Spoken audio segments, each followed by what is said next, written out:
Assalamualaikum warahmatullahi wabarakatuh. Kali ini video permintaan, yaitu video pembedahan kelinci untuk pasien metode pengobatan terapi kelinci, yaitu metode pengobatan memindahkan semua jenis penyakit yang ada di dalam tubuhnya pasien dipindah ke binatang kelinci atas izin Allah. Kali ini adalah pasien atas nama inisial NN dari Riau. Baik, kita dekatkan kameranya, didekatkan dulu HP-nya, ya. Nanti kita akan bersama-sama menyaksikan pembedahannya. Dikuliti terlebih dahulu.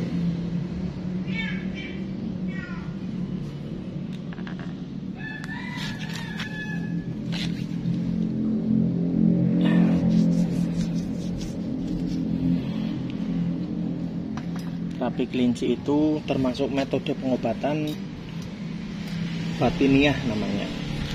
Jadi mengobati penyakit itu kan ada dua jalan, pengobatan secara zahiriyah dan pengobatan secara batiniah. Pengobatan secara zahiriyah itu pengobatan yang terlihat ibaratnya. Zahir itu kan sesuatu yang terlihat. Contohnya seperti minum obat. Nah, itu kan kelihatan ada obatnya. Minum herbal, atau mungkin dipijat refleksi misalkan, dibekam misalkan, itu namanya pengobatan zahiriyah dan lain-lain sebagainya. Kemudian ada pengobatan batiniah, yaitu mengobati penyakit dengan energi doa, dengan batin, dengan kebatinan. Seperti halnya terapi kelinci ini, yaitu memindahkan semua jenis penyakit ke binatang kelinci atas izin Allah dengan energi doa. Jadi oleh karena ini mengobati penyakit dengan energi doa, maka ini kategorinya adalah pengobatan secara batiniah.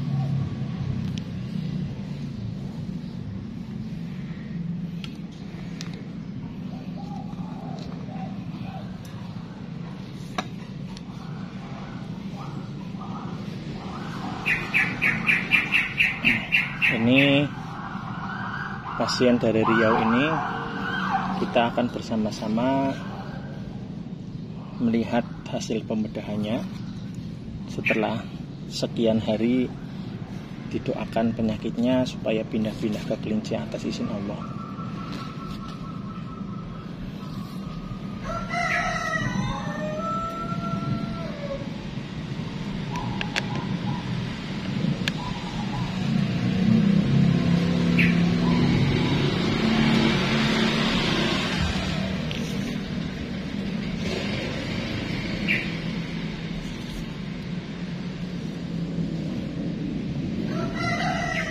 Nanti dicek penyakit apa saja yang terlihat di kelinci, karena penyakit yang terlihat di kelinci adalah penyakit-penyakitnya pasien yang terpindah ke kelinci atas izin Allah.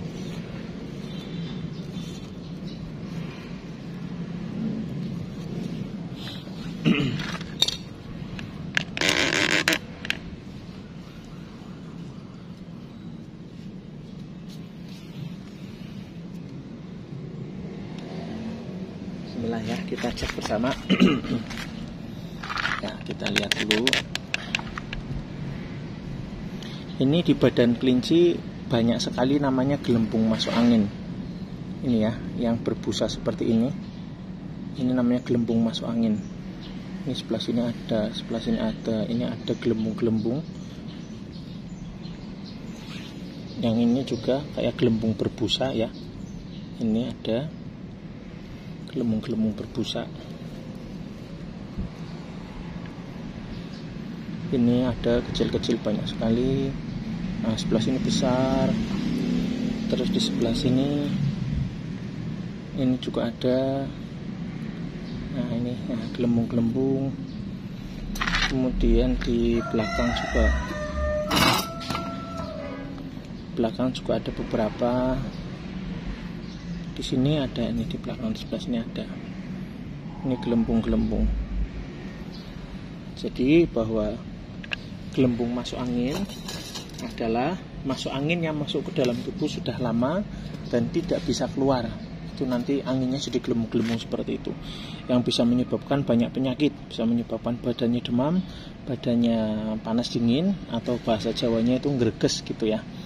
Kemudian bisa menyebabkan sistem kekebalan tubuhnya turun, kemudian bisa menyebabkan tensi darahnya juga tidak stabil.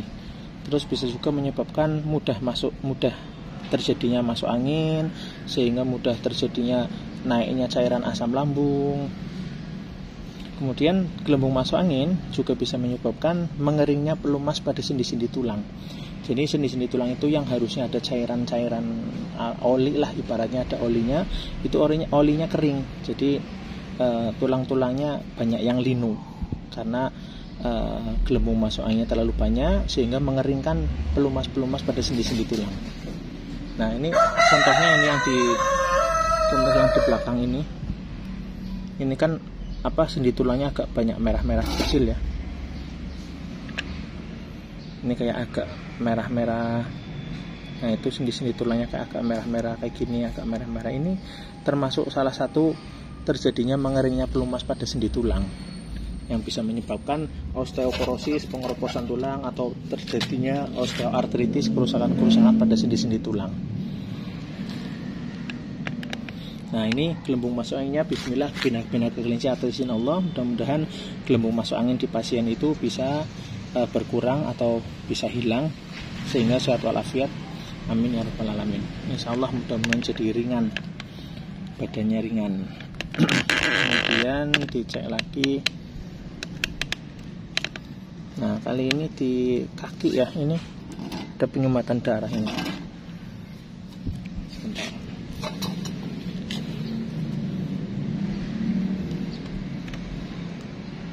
Ini ya, ini yang di jempol saya. Nah, ini penyumbatan darah ini. Ini penyumbatan darah di kaki, ini sampai tebal, sampai agak kehitaman. Ini yang bisa menyebabkan kakinya sakit, mudah kesemutan, atau mungkin linu, atau mungkin bisa menyebabkan berpotensi asam urat juga. Nah, sini juga ini ada merah-merah kayak gini. Ini penyumbatan darah. Kemudian ini sini juga ada penyumbatan darah juga.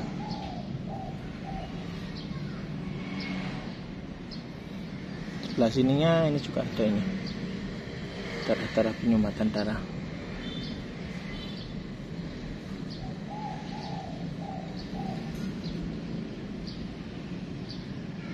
Ini ada penyumbatan darah garis ini sampai sini. Itu penyumbatan darah di kaki yang insya Allah bismillah ini juga kepindah-pindah ke kelinci atas izin Allah. Mudah-mudahan seluruh penyumbatan darah, baik itu yang di kaki ataupun yang di yang lainnya, mudah-mudahan lancar kembali dengan berpindahnya ke kelinci ini.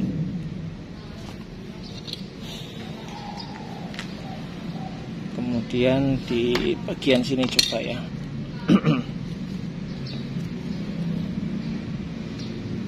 Nah, ini di belakang kepala, belakang leher, ini juga ada penyumbatan darah ini. Ini ada garis merah penyumbatan darah. Ini sampai belakang leher, sampai belakang kepala.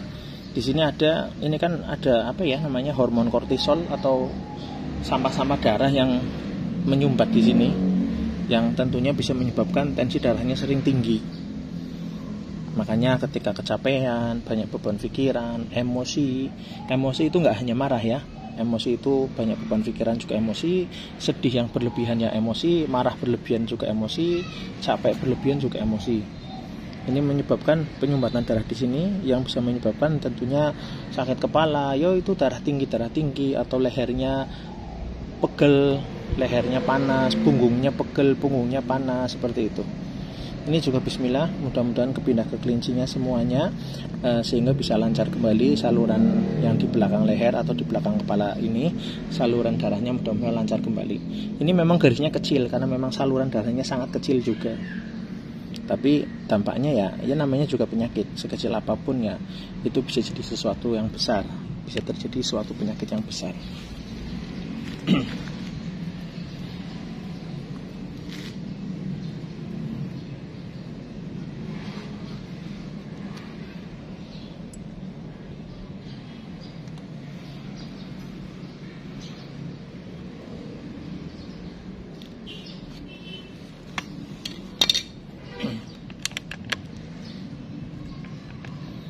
Kemudian ini di dalam perut.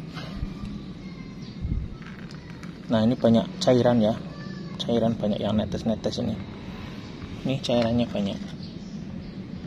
Nah itu cairannya. Namanya cairan asam lambungnya terlalu banyak itu. Itu cairan asam lambung tentunya bisa menyebabkan banyak masalah juga. Sakit perut, bisa menyebabkan emah, bisa menyebabkan GERD juga, bisa menyebabkan meningkatnya cairan asam pada area dada juga. Kemudian cairan asam lambung itu bisa dibilang satu saluran dengan cairan asam yang di otak. Jadi ketika cairan asam lambungnya naik, maka cairan asam yang di otak juga naik juga. Sakit kepala, migrain, vertigo. Ini Masya Allah bisa menyebabkan banyak masalah. Terus bisa menyebabkan ini, perutnya keras, daging pada perutnya itu keras. Apa itu kenyal, atau mungkin kayak terjadi kelenjar-kelenjar pada area perut gitu kan. Meskipun di sini tidak begitu terlihat ada tumor secara khusus gitu, tapi memang bisa menyebabkan banyak terjadinya pembengkakan pada kelenjar-kelenjar di area perut, entah itu perut kiri, perut kanan, terasa kenyal-kenyal gitu kan. Terus juga bisa menyebabkan lemak-lemaknya pada terjadi benjolan-benjolan kelenjar juga, seperti itu juga bisa. Nah itu juga bismillah, kepindah-pindah ke kelinci atas izin Allah cairan asam lambungnya. Mudah-mudahan sehat walafiat, lancar-lancar, sehat-sehat semuanya, amin ya rabbal alamin. Kemudian tadi mana ya, kayaknya ada yang kembung. Nah ini ada usus yang kembung ini bagian usus yang kembung banyak angin. Ini juga kembung banyak angin ini juga kembung banyak angin. Jadi masuk anginnya terlalu banyak mungkin ya. Ini masuk angin juga kembung. Bismillah, itu kembung-kembung di ususnya juga kepindah ke kelinci atas izin Allah. Cek yang lain. Nah ini juga kembung, ada banyak kembung-kembungnya.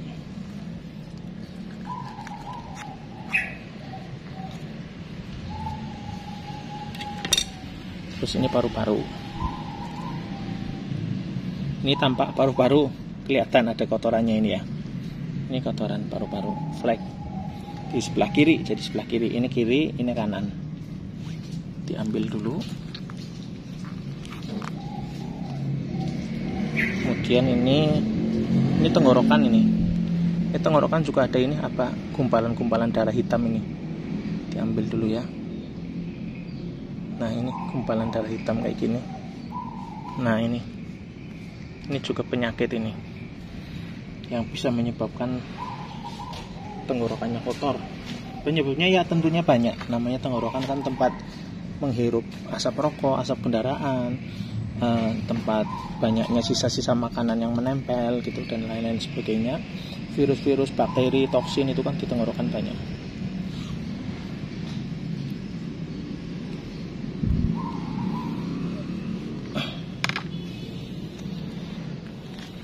Nah ini tadi yang paru-paru sebelah sini bagus, sangat bagus. Ini ada kotor-kotor. Nah itu tadi yang seperti saya sampaikan, seperti halnya tenggorokan. Paru-paru juga bisa kotor disebabkan karena bisa asap rokoknya orang lain misalkan, atau polusi udara, asap kendaraan. Terus kemudian bisa juga disebabkan karena gas-gas kimia yang mungkin sering dihirup, atau mungkin polusi udara yang lainnya. Ini bisa menyebabkan kotoran pada paru-paru. Jadi memang paru-paru itu sensitif sekali dengan apa yang kita hirup ya sebetulnya. Dan ini juga kotoran dari mungkin dari sejak muda, dari sejak kecil atau apa, ini kan semakin banyak.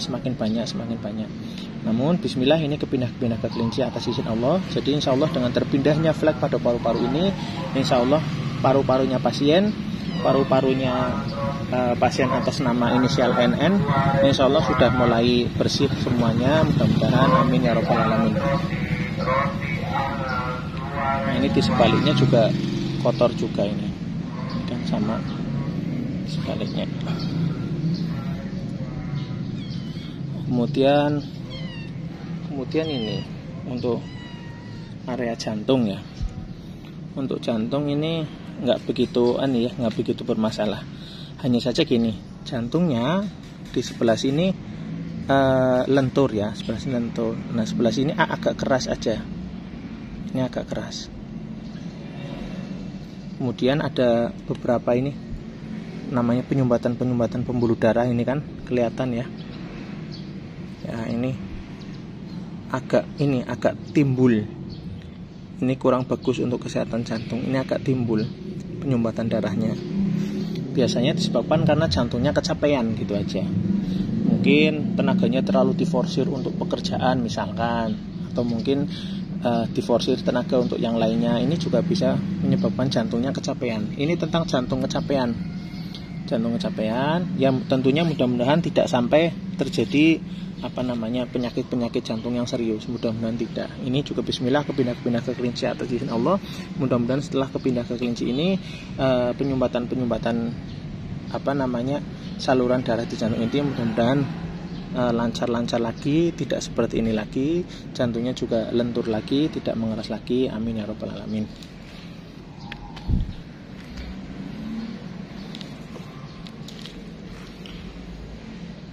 Kemudian dicek lagi yang lainnya. Dicek lagi yang lainnya. Nah ini air kencing ini air kencingnya keruh. Ini air kencing seperti ini keruh, tidak bening, harusnya bening. Terus ini juga ini penyumbatan darah di prostat ini. Penyumbatan darahnya sudah tebal sekali. Ini termasuknya tebal sekali ini. Ini termasuknya tebal sekali. Nah ini yang bisa menyebabkan banyak penyakit di area prostat, penyumbatan darah seperti ini. Karena ketika terjadi penyumbatan maka ya rusak, semuanya rusak, sistem darahnya rusak. Kalau sistem darahnya rusak ya maka terjadi sakit atau tumbuh penyakit-penyakit.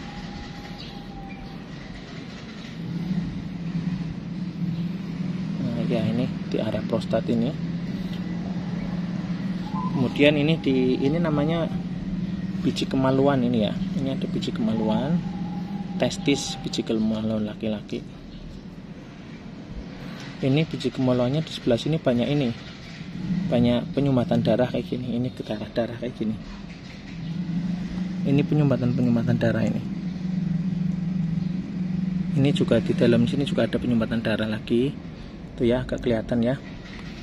Insya Allah kelihatan ya. Mudah-mudahan kelihatan ini. Ya, penyumbatan darah itu walaupun kecil, walaupun sedikit, tentunya itu perlu diwaspadai. Ini darah ini besar, penyumbatan darah besar. Sebelah sini juga ada penyumbatan darah kayak gini.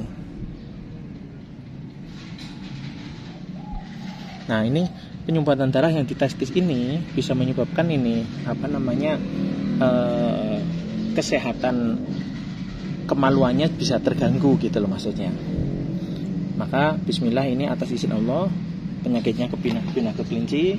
Mudah-mudahan semuanya lancar semuanya. Penyumbatan darah yang di testis, yang di biji kemaluan ini mudah-mudahan sehat semuanya, sehingga organ intimnya juga sehat seperti itu. Amin ya rabbal alamin. Ini juga ini yang di sininya juga banyak penyumbatan darahnya tebal ini. Dicek lagi yang lain. Prostat itu masya Allah ya. Jadi terjadi penyumbatan darah itu nanti bisa berpotensi kena istilahnya tumor lah, atau mungkin ada penyumbatan yang lain. Terus juga tadi yang saya sampaikan di yang di area testis ini, yang dekat sini. Ini kan saluran banyak ya, saluran prostat air kencingnya, prostat ininya, sebelah sini yang penyumbatan darahnya tebal sekali. Itu nanti belum lagi nanti ke sini ini salurnya banyak. Saluran menuju kemaluan, organ intim itu banyak sekali. Jadi ketika terjadi penyumbatan darah yang banyak, itu maka bisa terjadi kayak ada yaitu tumor lah istilahnya, tumor kecil, atau kayak bisa terjadi kayak kista itu kan, kecil itu seperti itu. Itu nanti yang bisa menyebabkan banyak masalah di situ. Maka solusi utama adalah kita doakan mudah-mudahan seluruh penyumbatan darah di area sini, di area organ intim ibaratnya, yang penting saluran darahnya biar lancar aja dulu semuanya. Insya Allah kalau sudah lancar-lancar semuanya, mudah-mudahan diberikan sehat-sehat walafiat. Ada tumor-tumor kecilnya, bismillah mudah-mudahan cepat sembuh karena penyumbatan darahnya sudah nggak ada. Intinya itu, sumbatan darah biar diamankan dulu semuanya, dibersihkan semuanya. Mudah-mudahan insya Allah nanti kalaupun ada tumor-tumor kecil atau misalkan lagi ada sel-sel kanker kecil juga mudah-mudahan ikut terbersihkan juga seperti itu. Terus ini organ hati.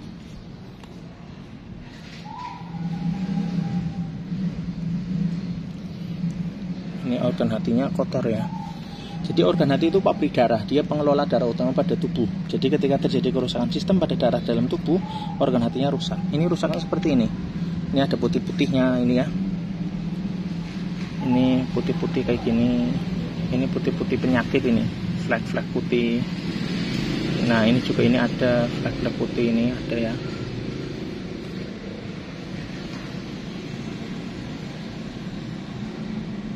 Ini ada flek-flek putih kayak gini. Jadi sebaliknya juga ada nih. Nah ini banyak lagi nih flek-flek putih ini. Ini juga seperti ini juga ini ada. Ini juga. Pokoknya ini apapun itu kotor-kotor atau mungkin rusak-rusaknya sistem di organ hati, bismillah kepindah semuanya ke kelinci. Entah itu penyakit yang berasal dari penyakit medis ataupun non medis, penyakit yang nyata, yang zahir maupun penyakit yang ghaib yang lainnya. Insya Allah bismillah mudah-mudahan didoakan semuanya disembuhkan dari penyakit medis ataupun non medis ataupun penyakit ghaib, penyakit atau itu entah itu sihir atau penyakit jin, penyakit yang datangnya dari makanan, dari minuman, dari angin, dari darah dan semuanya. Bismillah saya doakan setiap hari mudah-mudahan diberikan perlindungan, diberikan keselamatan oleh Allah Subhanahu wa taala. Amin ya rabbal alamin. Ini untuk yang lain-lainnya insya Allah sepertinya bagus-bagus saja ya.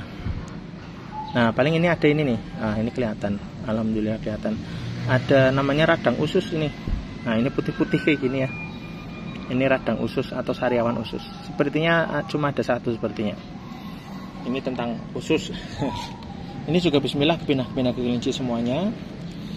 Ya, pada intinya bismillah semua penyakit-penyakit yang ada di dalam tubuhnya, dari sektor manapun, dari penyakit yang mungkin terlihat oleh mata ataupun penyakit yang tidak terlihat oleh mata. Penyakit tidak terlihat oleh mata itu bisa penyakit yang memang molekulnya sangat kecil, partikelnya sangat kecil, seperti virus-virus apapun itu. Bismillah mudah-mudahan ikut kepindah ke kelinci juga. Dengan adanya penyumbatan darah itu, biasanya penyumbatan darah itu di dalamnya ada virus-virus penyakit yang tidak terlihat oleh mata, yang hanya bisa dilihat oleh mikroskop misalkan. Jadi bismillah mudah-mudahan semuanya terbersihkan semuanya, sehat-sehat semuanya, dari penyakit medis ataupun non medis, dari penyakit apapun itu yang datangnya dari makanan, minuman atau angin atau datangnya dari ghaib, dari apapun itu. Bismillah kita minta sama Allah, mudah-mudahan pasien atas nama NN dari Riau ini diberikan selalu kesehatan, diberikan selalu pertolongan, perlindungan dari Allah Subhanahu wa taala sehingga sehat walafiat untuk ibadah kepada Allah Subhanahu wa taala. Amin amin ya rabbal alamin. Cukup sekian, terima kasih. Ini adalah penyakit-penyakitnya untuk terapi klinis tahap pertama. Mudah-mudahan nanti semakin sembuh. Saya di sini akan senantiasa tidak henti-hentinya berjuang untuk selalu mendoakan. Mudah-mudahan Allah memberikan kemudahan untuk kesembuhannya Bapak NN dari Riau ini sehingga bisa segera sembuh sehat walafiat atas izin Allah Subhanahu wa taala. Amin amin ya rabbal alamin. Cukup sekian, alafu minkum, wassalamualaikum warahmatullahi wabarakatuh.